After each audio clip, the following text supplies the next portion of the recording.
Your spies have done well, Ushari. This is very good news indeed. Crocodiles detest the dry season, and they won't easily forgive Simba's son and his lion guard for waking them. It could give us an opportunity. Yes, that's what I thought too. Have your skinks keep an eye on the situation. Tell me immediately if anything changes. You heard that? Yes, sir. The Lion Guard's mistake could prove most fortuitous for us.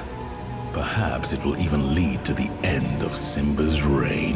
And then we reptiles will rule the Pride Lands. Under your leadership, of course, right, Scar? Of course, Ushari. Of course.